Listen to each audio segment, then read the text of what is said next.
Outside the Lines first report.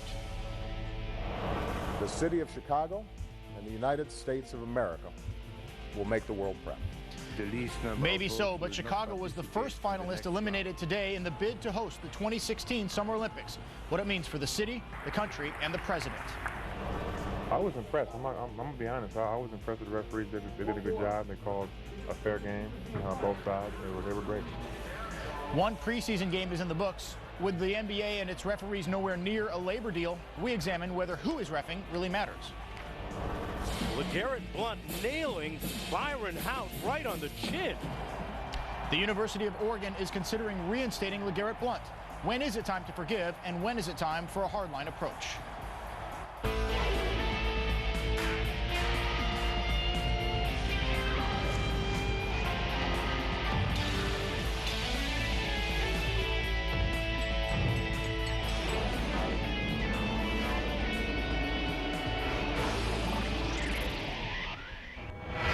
I urge you to choose Chicago. I urge you to choose America. And if you do, if we walk this path together, then I promise you this: the city of Chicago and the United States of America will make the world proud. The city of Chicago, having obtained the least number of votes, will not participate in the next round.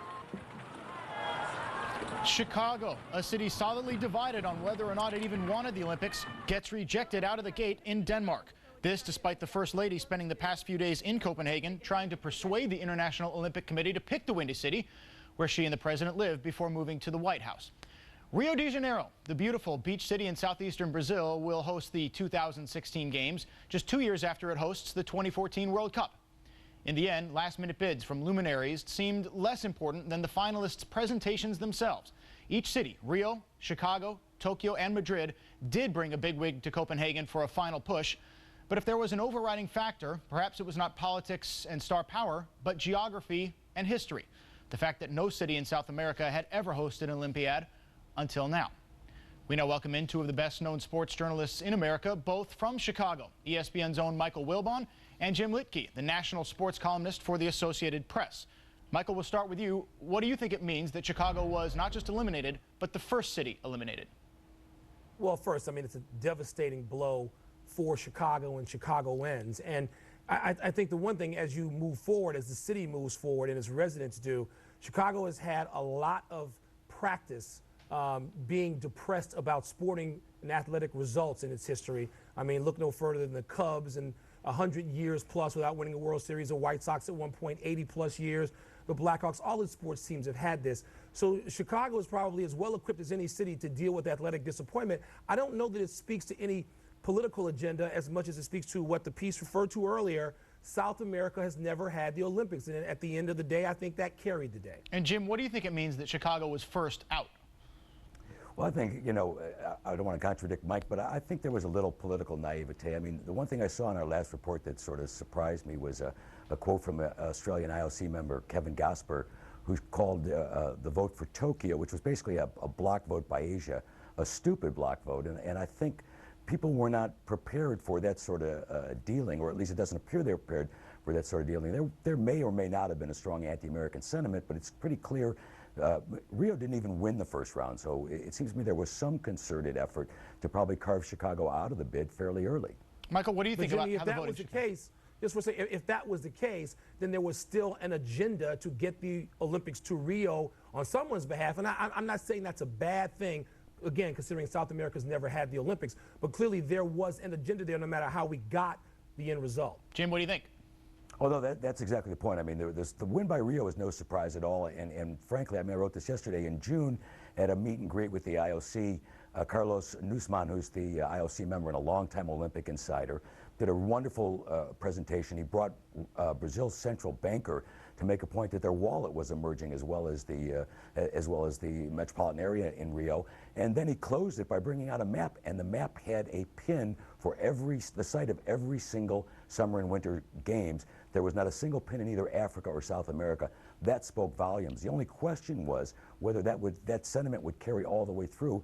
And I think obviously President Lula did a fairly good job of reminding them in that final meeting. So Rio winning is no surprise. I think the fact that Chicago got carved out of the process that early again, to me, just suggests a certain naivete. And Lula was involved for years behind Rio's bid, whereas President Obama really just made this speech at the last second. Given that, Michael, what does this mean for Chicago's own President Obama? Well, again, it's clearly disappointing. I mean, there are all kinds of arguments being made now talking about Obama's legacy. I mean, we live in a world with a pretty rapidly changing news cycle, and even Chicago in its disappointment, I would suggest, is not going to scar Obama's presidency. There's so much more on his agenda than getting the Olympics for his hometown. This is going to hurt for a while. There's no question about that. But to say this is going to somehow impact the presidency more than health care or the economy would also be very naive in my view. Jim, what do you think? I think, the president needs to score a win in health care or a win with the economy, and this will pretty much be forgotten. This is it's a small moment in a fairly long process. Rio deserved the games. I think they're the city that most needed the games because they need the biggest makeover, and it'll be interesting to see whether they can handle this and the 2014 World Cup in succession. And Chicago now doesn't get it, and Michael, you called it a devastating blow. You said sort of a depressed feeling among fans there. What is that city's sports fans' self-esteem, and what's the impact now? Well, the self-esteem, I mean, Chicago, and I tell this to my friends from the Northeast corridor where I live now all the time. We're not New York. We're certainly not New England. People would always ask about, they would compare Red Sox fans and Cubs fans. And Jimmy and I have had this conversation many times. There's not a lot of angst in the Midwest. There is a Midwestern sensibility, if you will, that's very different. And people can be sad today. Michigan Avenue is still going to be there tomorrow or in the future when people get over this. Wrigley Field's still going to be there. Rush Street's going to be there. The Lakefront's going to be there.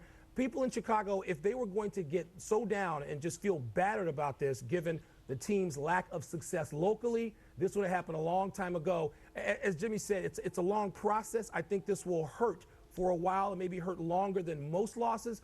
But ultimately, people in Chicago, particularly native Midwestern people, are going to get over it and go on. Jim, 30 seconds, last word to you. What do you think it means to the city's sports fans' collective self-esteem?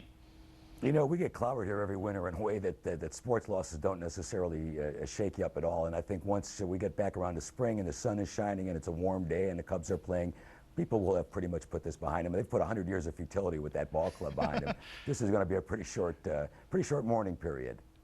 Jim Littke and Michael Wilbon, we appreciate your time here on Outside the Line. The games go to Rio, but for the latest on Chicago sports, including the reaction in the Windy City, go to ESPNChicago.com. Ahead on Outside the Lines, the NBA tips off its preseason with replacement referees, how long both sides can hold out, and who ultimately pays for their labor impasse. Oregon is considering reinstating senior running back LeGarrette Blount, who had been suspended the entire season after throwing that punch in the Ducks' season opener. And back on September 4th, the day after the punch, we asked in our poll question, what should the university do to Blount for punching the Boise State player? And only 9% of you said one-game suspension. About a quarter of you said short suspension or less. Today, as the university revisits the subject, we ask you, what should it do about the season-long suspension? Nothing, leave it alone, reinstate him immediately, or do so but later in the season. To vote, go to the video link at ESPN.com, click on Outside the Lines. You'll be at our interactive page where you can vote, send us an email or voicemail to get on Sunday's show, or see our companion pieces to any OTL feature you might have missed. Slow down. What's the hurry? You're driving like a maniac. Are you listening? I can't stand it when you ignore me. This wind is mussing up my hair. Oh, don't give me that look. Watch the road. Great. Now look what you've done. I told you not to drive so.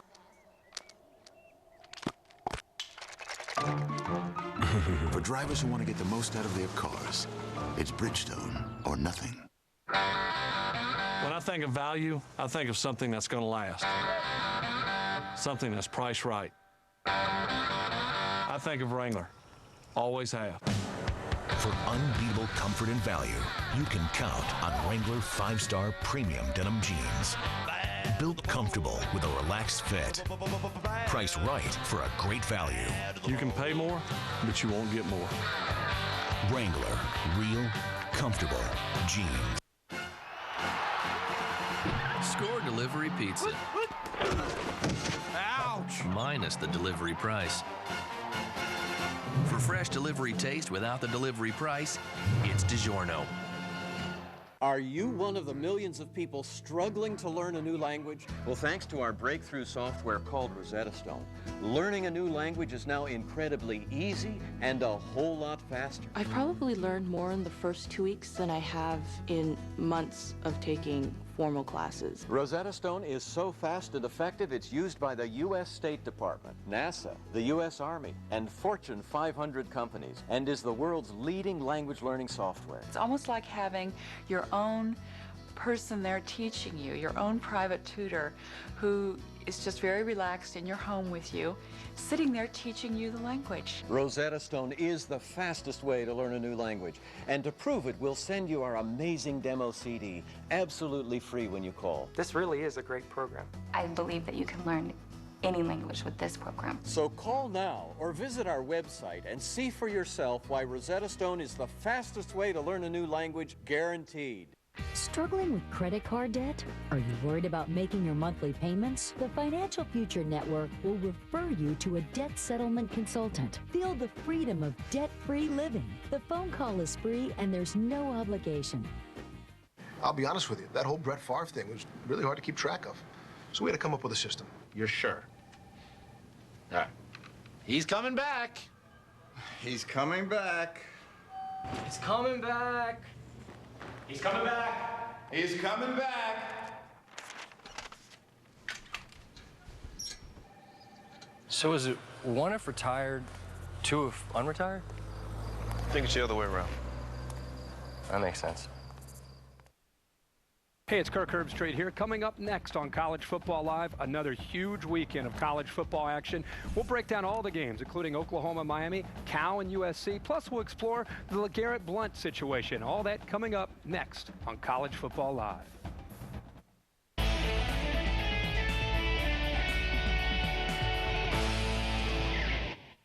We just go out there and play. I mean, refs gonna make calls. They're gonna miss some calls. We can't worry about.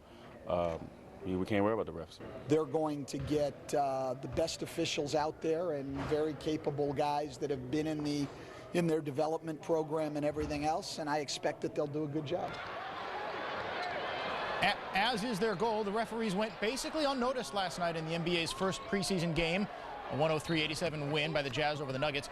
But those refs were replacement refs. And with the regular season tipping off in just 25 days, players, coaches, and fans are wondering when a resolution to the labor issue will come. I thought they did a great job, you know. They look like veteran officials out there. They did good. I was impressed. I'm going to be honest. I was impressed with the referees. They did a good job. They called a fair game, both sides. They were unintimidated. They were great.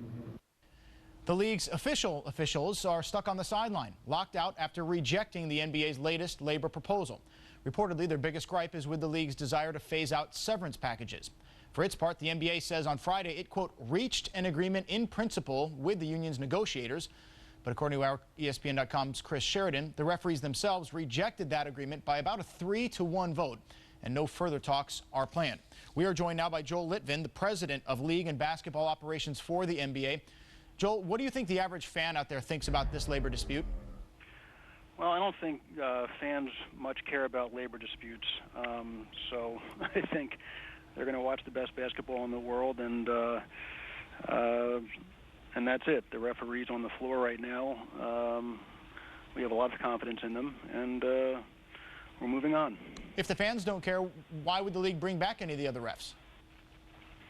Look, the other refs are the 60 best referees in the world, and we hope to reach an agreement at some point. We thought we had a week ago with their designated negotiators, and after shaking hands and being told that they'd recommend the deal to the union membership and that it would pass, it was voted down. No one's ever told us why, and so we're opening up the season with replacements. What is the league prepared to do to get the full-time refs back? Well, at this point, we have no current plans to do anything. You know, we had an agreement in principle on very reasonable terms. They rejected it without telling us why, and it's clearly incumbent upon them to get this started again. We're proceeding with our preseason. What are the implications for the league if this is not resolved? The implications are we're going to have 60 referees who fans and players aren't that familiar with, but 60 referees who we have a lot of confidence in. The vast majority of these refs have worked games involving NBA players, either at the D-League or in NBA summer leagues. They've received training over the years from the very same people who run the program for the regular refs. And so there'll be a few missed calls, no doubt, but we have missed calls when the regular refs are in there. Joel Litvin, president of League and Basketball Operations of the NBA, we appreciate your time here on Outside the Lines. My pleasure, Steve. Now, OTL did contact the referees union to come on the show. They are currently declining all interview requests. Of the 62 replacement referees, 57 have indeed worked in either the NBA's Summer or D-League, but 2 have been previously fired by the NBA. Chris Sheridan of ESPN.com now does join us now. Chris, what do you think are the implications for the league if this is not resolved? Well, it's going to be the implications are going to be bad. Nobody noticed last night when Denver played Utah in the first exhibition game. That one was as far off the radar as it can be. But opening night is coming at the end of this month, October 27th, and when LeBron James and Shaquille O'Neal and the Cleveland Cavaliers go up against the Boston Celtics, there's going to be a lot of people watching, and there's going to be a focus on the officiating if it's substandard. And we've seen it the last time there was a referee's lockout. It was way back in '95, but the refereeing was substandard. And you kind of get used to the good refs. We all complain about them from time to time when they miss a call or we think they got a bias here or there. But those guys are good at their jobs. And over the long haul, you'll really start to miss them more and more. And if there's an altercation or an incident somewhere that gets way out of hand and the replacement refs don't handle it correctly, that may speed up the process toward a resolution. But certainly both sides are digging in their heels right now. Let me ask you about the impasse itself, because to the average fan who's gone through these in other sports or the NBA, days off and severance packages, which seem to be the 2 big things, it seems like sort of small potatoes. Why do you think the referees rejected this offer? Well, the referees have quite a severance package. Usually you get a severance package when you get fired. In the NBA, when you retire, you also get a severance package on top of your pension. And to their credit, the NBA has come in and moved on the amount of severance that they're still willing to give to the older referees over the 2-year life of the deal. Guys, say Dick Pavetta wants to retire in the next 2 years. He's going to take a $575,000 severance payment, and then he's going to get his pension. That's not a bad deal, but the referees or the NBA rather wants to phase that out for the new referees coming in. And the consensus among most of the referees, it's more than 75% of them, is that along with a couple other things, it's just giving back too much. And that's why they don't like the deal at this point, and they think in their minds that the NBA is going to come with a better deal at the 11th hour. And bottom line, how long do you think the union can and will hold out? Well, as long as they can keep their guys together, there's 57 of them that are voting now, and as long as they can keep them from crossing, cooler heads are going to prevail here. It's a little bit disingenuous for the NBA to have been telling us for 2 years how great these guys are at their jobs. They're the best officials in any professional sport, and they really went to bat for them in the wake of the Tim Donaghy scandal. And to then say that out of one side of your mouth and then out of the other side of your mouth say, well, the replacements can do the job, pretty fine also. It just doesn't hold water to a certain degree. So, look, there's a history of bad relations between the referees union and the NBA. They've had lockouts, they've had strikes before, but they always settle. So at a certain point, cooler heads prevail. They just have to find a new starting point to, like Joel said, the NBA thought they had a deal, and the referees didn't accept it. So where do they go next? Chris Sheridan, all over this story from the get-go. We appreciate your time here on OTL First Report. Thank you, Steve. Next, Oregon reconsiders its once firm stance on LeGarrette Blount. Should it? That's ahead on Outside the Lines.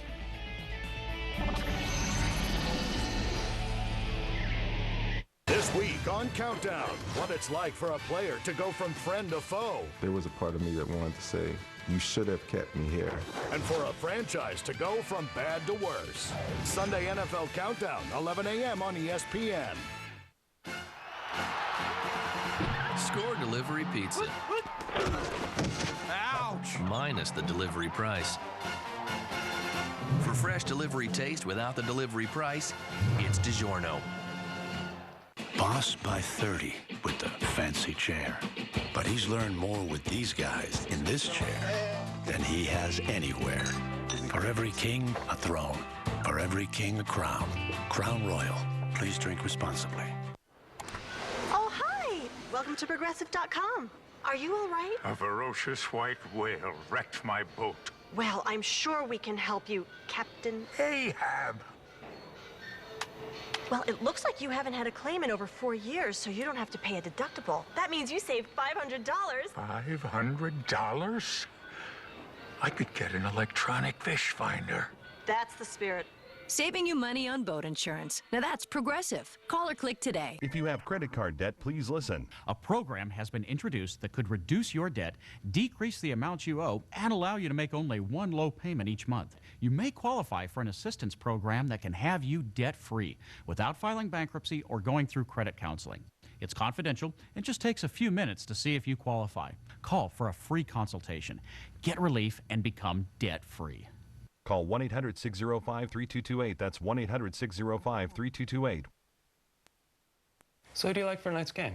This game will be two gladiators gladiating it out. This game is going to be an angry baby, a woman scorned, a tornado inside a volcano, a cackling witch.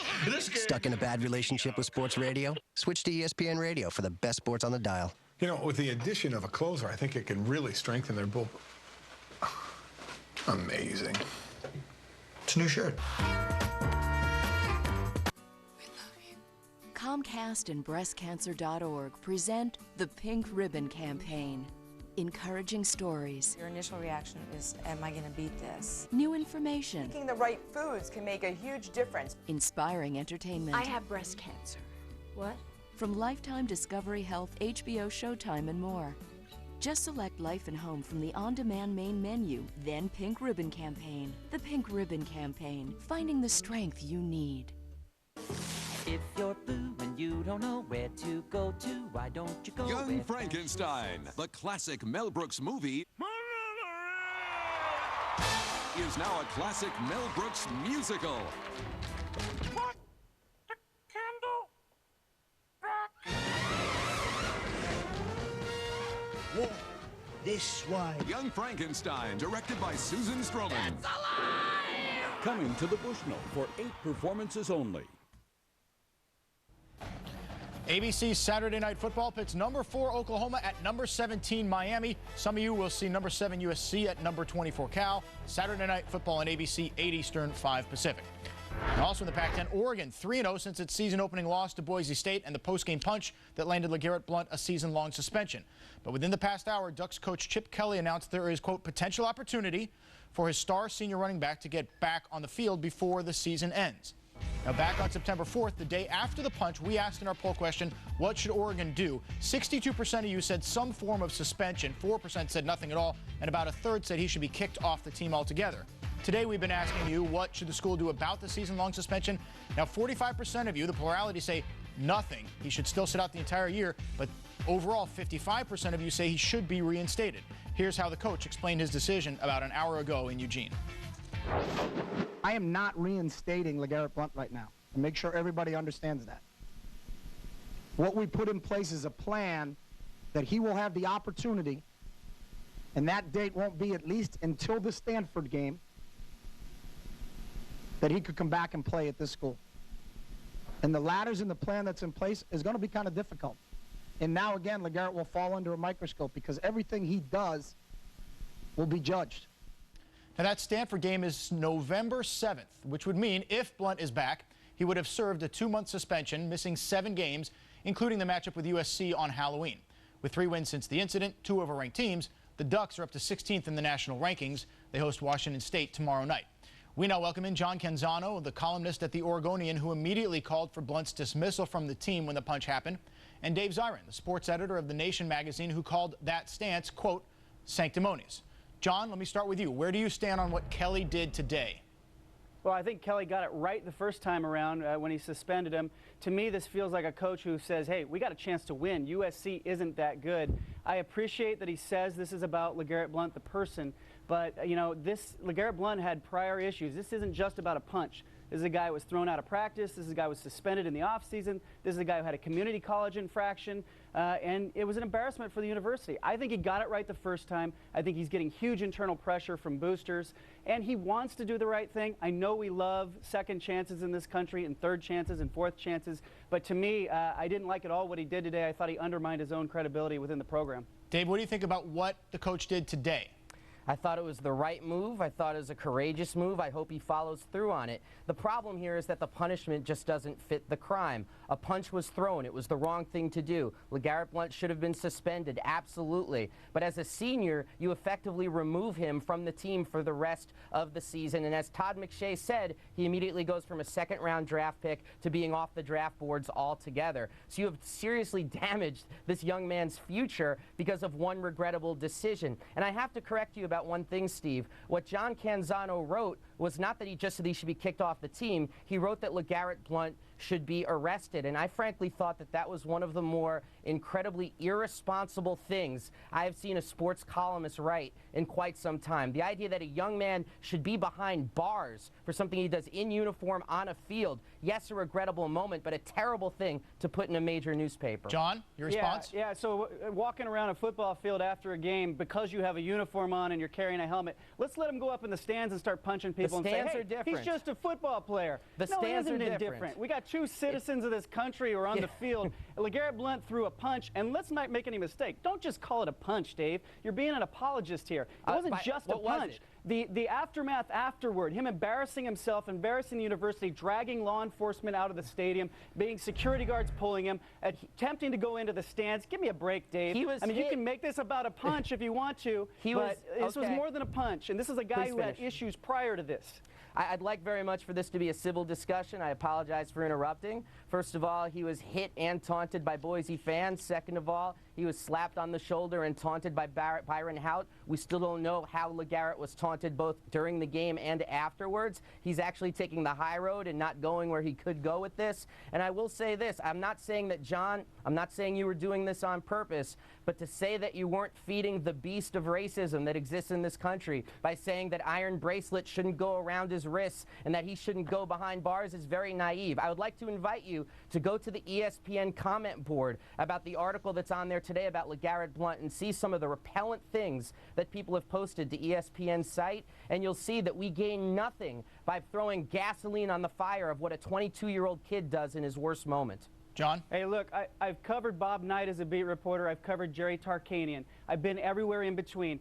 What Chip Kelly did coming out of the gates was right. I appreciate that he wants to give this guy a second chance, but if you want to make this about race, I think you're being absolutely idiotic about it. This is not a race issue. This is an issue of discipline. There are 104 players on that team that have moved forward. This team is 3-0. LeGarrette Blount doesn't have the right to be a college football player. That is a privilege. He's got the word Oregon across the front of his chest. We're in the state of Oregon. We've seen the jailblazers here. We know what happens when you don't discipline players. I appreciate, again, and respect what Chip Kelly's doing, but this is ridiculous. He's totally undermined his credibility. And of course, there's nothing racially loaded about the term jailblazers. But you know what? The problem here is that you have LeGarrette Blount. He did something terrible. I'm not saying he shouldn't. I keep remembering Bob Davies' reaction on ESPN when it happened. He said, wow, that's awful. He should be suspended 3 games. But so every possible precedent we're talking about, fights that have occurred in the Big Ten. I could do it chapter and verse if you want. South Florida, Miami. These fights do happen in the heat of battle. And what's our hypocrisy here, too? It wasn't a fight. It wasn't a fight, Dave. It was a punch. Yeah, and it wasn't a fight. A fight involves 2 people throwing punches at each other. This was not a fight. The first punch got thrown, and yeah, it was a hard enough punch that there was not a return blow. It's a terrible thing that happened, and I am in no way, shape, or form an apologist for it. But for you to say it's not about race, you might as well also say that the sky is yellow, because unfortunately there are a lot of commenters out there who do think it's about race. And to comment on that, I mean, LeGarrette Blount has taken the high road here from the beginning. He has, neither LeGarrette Blount nor his people have said the word race or racism from day one. We're almost out of time. I just want to ask John, we've got Dave. You know Dave's the only person saying race. Oh, I am? Go to the comment boards. You'll see a whole lot of people saying it. Let me just quickly ask John, when would it be time to forgive? And we're 20 seconds from the end of the show. Well, again, we're not talking about one punch. We're talking about a guy who was thrown out of practice, the first practice of the season. A guy was suspended before the season. A guy who had an infraction, a serious infraction in community college. You know, there is an educational moment here. I don't oppose LeGarrette Blount being part of the team, remaining on scholarship. If Chip Kelly really wants to make this about LeGarrette Blount, let him come back and play special teams. Don't put him in the starting backfield and tell the whole country, hey, we got a chance to go to Rose Bowl here. All right, guys, we are out of time. We appreciate your time on Outside the Line. Certainly a divisive issue. Dave Zirin, John Canzano, we appreciate your help here on OTL First Report. Thank you. Again, for the latest on all of this, all the stories we've covered today, go to ESPN News or ESPN.com. We appreciate you joining us for Outside the Lines First Report today. I'm Steve Bunin. Join Bob Lee Sunday morning at 9 Eastern, 6 Pacific for Outside the Lines Sunday morning.